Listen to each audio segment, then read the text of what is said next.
ಓಂ ನಮೋ ನಾರಾಯಣಾಯ. ನಿತ್ಯಭಕ್ತಿ ಕಾರ್ಯಕ್ರಮ ಸುಸ್ವಾಗತವನ್ನು ಕೋರುತ್ತಾ ಧನುರ್ಮಾಸ ಪ್ರಾರಂಭ ಆಗಿದೆ. ಇನ್ನೇನು ಧನುರ್ಮಾಸದಲ್ಲಿ ನಾವು ಏನು ಮಾಡಬೇಕು? ಪೂಜೆ ಪುನಸ್ಕಾರ, ವಿಷ್ಣುವಿನ ಆರಾಧನೆ ಇರ್ಬೋದು, ದಾನ ಧರ್ಮಗಳಿಗೆ ಹೆಚ್ಚು ಪ್ರಾಶಸ್ತ್ಯ ಇರ್ತಕ್ಕಂಥದ್ದು. ಹಾಗಾಗಿ ಈ ಧನುರ್ಮಾಸದಲ್ಲಿ ನಮಗೆ ಒಂದು ಪ್ರಶ್ನೆ ಎಲ್ಲರಿಗೂ ಉದ್ಭವಿಸುತ್ತೆ. ಆ ಪ್ರಶ್ನೆ ಏನಪ್ಪ ಅಂದರೆ, ಯಾಕೆ ಶುಭ ಕಾರ್ಯಗಳನ್ನು ಮಾಡಬಾರ್ದು? ಯಾಕೆಂದರೆ ಧನುರ್ಮಾಸ ಅಂತಕ್ಕಂಥದ್ದು ಚಳಿ ಮಾಸ. ಧನುರ್ಮಾಸ ಅಂತಕ್ಕಂಥದ್ದು ನಾವೆಲ್ಲ ಒಂದು ಕಡೆ ಮನಸ್ಸು ಅಷ್ಟು ಒಂದು ಆ್ಯಕ್ಟಿವ್ ಆಗಿರಲ್ಲ ಅಂತಕ್ಕಂಥ ಒಂದು ಉದ್ದೇಶ ಇದೆಯಾ ಅಂದರೆ ಅದಂತೂ ಅಲ್ವೇ ಅಲ್ಲ.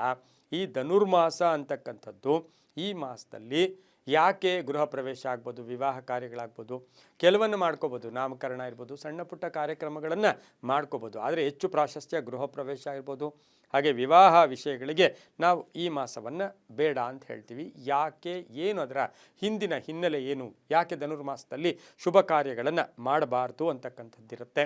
ಇನ್ನು ಧನುರ್ಮಾಸದ ಆಚರಣೆ ನಮಗೆಲ್ರಿಗೂ ಗೊತ್ತು. ಸೂರ್ಯೋದಯಕ್ಕೆ ಮುಂಚೆನೇ ಹೇಳ್ತಕ್ಕಂಥದ್ದು. ಈಗಾಗಲೇ ಕೊರಿಯುವ ಚಳಿ, ತುಂಬ ಅತಿಯಾದ ಚಳಿ ಇರತಕ್ಕಂಥ ಸಂದರ್ಭ. ಶಾಸ್ತ್ರ ಹೇಳುತ್ತೆ ಈ ಸಮಯದಲ್ಲಿ ತಣ್ಣೀರು ಸ್ನಾನ ಮಾಡಿ ಅಂತ. ಆದರೆ ಯಾರೂ ಈ ಮಾತನ್ನು ಒಪ್ಪೋದಿಲ್ಲ. ಇನ್ನು ಬೆಳಗಿನ ಜಾವ ಏಳಬೇಕು. ಲಕ್ಷ್ಮೀ, ವಿಷ್ಣು, ಇತರ ಯಾವುದೇ ದೇವತೆಗಳ ಆರಾಧನೆ ಅಥವಾ ಅಷ್ಟೋತ್ತರ ಪೂಜೆ ಯಥಾವಿಧಿಯಾಗಿ ಷೋಡಶೋಪಚಾರ ಪೂಜೆಗಳನ್ನು ಮಾಡ್ಕೋಬೋದು. ಅದು ನಮ್ಮ ಹಿಂದೂ ಪರಂಪರೆಯ ಪ್ರಕಾರ ನೀವೇನು ಪೂಜೆಗಳು ಬೇಕಾದರೂ ಮಾಡ್ಕೋಬೋದು. ಆದರೆ ಈ ಮಾಸದಲ್ಲಿ ವಿಷ್ಣು ಲಕ್ಷ್ಮಿ ಜೊತೆಗೆ ತುಳಸಿಯನ್ನು ಕೊಟ್ಟು, ತುಳಸಿಯ ಹಾರ ಹಾಕಿ, ತುಳಸಿಯ ಅರ್ಪಣೆಯಿಂದ ಪೂಜೆ ಮಾಡಿದವ್ರಿಗೆ ಸಕಲ ಅಭೀಷ್ಟಗಳು ಕೂಡ ಈಡೇರ್ತೈತೆ. ಇನ್ನು ಅರಳಿ ಮರವನ್ನು ಈ ಮಾಸದಲ್ಲಿ ದರ್ಶನ ಮಾಡಲೇಬೇಕು, ಮುಟ್ಟಲೇಬೇಕು, ನಮಸ್ಕಾರ ಮಾಡಿಕೊಳ್ಳಬೇಕು. ಸರ್ವದೇವ ನಮಸ್ಕಾರ ಕೇಶವಂ ಪ್ರತಿಗಚ್ಚತಿ ಅಂತೀವಿ. ವೃಕ್ಷೋ ರಕ್ಷತಿ ರಕ್ಷಿತಃ ಅಂತ ಕರಿತೀವಿ. ಅಂತಹ ವಿಶೇಷವಾದ ವೃಕ್ಷ ಅಂದರೆ ಅರಳಿ ಮರ. ಅದನ್ನು ಮುಟ್ಟಿ ನಮಸ್ಕಾರ ಮಾಡ್ಕೋಬೇಕು. ಇನ್ನು ವಿವಾಹ, ಗೃಹ ಪ್ರವೇಶ, ವಾಹನ, ಆಸ್ತಿ ಕೊಂಡ್ಕೊಳ್ಳೋದು, ಇವನ್ನು ಮನೆ ಖರೀದಿ, ಮನೆ ಗೃಹಪ್ರವೇಶ, ಇವು ಈ ಮಾಸದಲ್ಲಿ ಮಾಡಬಾರ್ದು. ಯಾಕೆ ಅಂತ ಹೇಳಿದ್ರೆ, ಶುಭ ಕಾರ್ಯಗಳಿಗೆ ಅಧಿಪತಿ ಯಾರು? ಎಲ್ಲ ಶುಭ ಕಾರ್ಯಗಳಿಗೆ ಅಧಿಪತಿ ಗುರು. ಆ ಗುರುಗ್ರಹ ನಮಗೆ ಗುರುಬಲ ಇರಬೇಕು ಮನೆ ತೊಗೊಳ್ಳೋಕ್ಕೆ, ಗುರುಬಲ ಇರಬೇಕು ವಾಹನ ತೊಗೊಳ್ಳೋಕ್ಕೆ, ಗುರುಬಲ ಇರಬೇಕು ವಿವಾಹಕ್ಕೆ. ಎಲ್ಲಕ್ಕೂ ಕೂಡ ಗುರುಬಲ ಇದ್ದಾಗ ಪ್ರಯತ್ನ ಮಾಡಿದ್ರೆ ನಿಮ್ಮ ಹತ್ರ ಒಂದು ಸ್ವಲ್ಪ ಹಣ ಇದ್ದರೂ ಕೂಡ ಅದು ಕಂಪ್ಲೀಟ್ ಆಗಿಬಿಡುತ್ತೆ. ಇನ್ನು ಈ ಗುರುಬಲ, ಗುರುವೇ ಈ ಎಲ್ಲಕ್ಕೂ ಅಧಿಪತಿಯಾಗಿದ್ದು.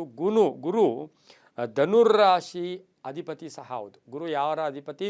ಧನುರ್ರಾಶಿಯ ಅಧಿಪತಿ ಮತ್ತು ಮೀನರಾಶಿಯ ಅಧಿಪತಿ ಕೂಡ ಹೌದು. ಆದರೆ ಧನುರ್ರಾಶಿಗೆ ಈ ಗುರುವಿನ ಮನೆಗೆ ಸೂರ್ಯ ಬಂದಾಗ, ಸೂರ್ಯ ಯಾವಾಗ ಗುರುವಿನ ಮನೆಗೆ ಬರ್ತಾನೆ, ಆದರೆ ಗುರು ಎಲ್ಲಿರ್ತಾನೆ? ಮಿಥುನದಲ್ಲಿರ್ತಾನೆ. ಆದರೆ ಸೂರ್ಯ ಗುರುವಿನ ಮನೆಗೆ ಬಂದಾಗ ಆ ಮನೆಯ ಅಧಿಪತಿಗೆ ಹೆಚ್ಚು ಬಲ ಇರಲ್ಲ, ಶಕ್ತಿ ಇರಲ್ಲ.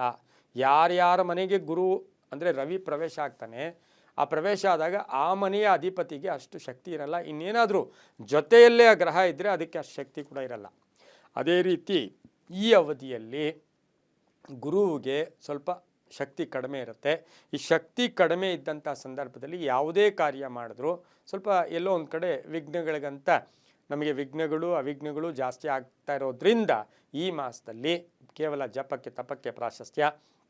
ಹಾಗಾಗಿ ಶುಭ ಕಾರ್ಯಗಳನ್ನು ಮಾಡಬಾರ್ದು. ಎಲ್ಲವೂ ಕೂಡ ನಂಬಿಕೆಯ ಆಧಾರ, ಹಿಂದೂ ಪರಂಪರೆ ಅಂತ ಹೇಳ್ತಾ ಸರ್ವೇ ಜನ ಸುಖಿನೋ ಭವಂತು, ಸಮಸ್ತ ಸನ್ಮಂಗಳಾನಿ ಭವಂತು.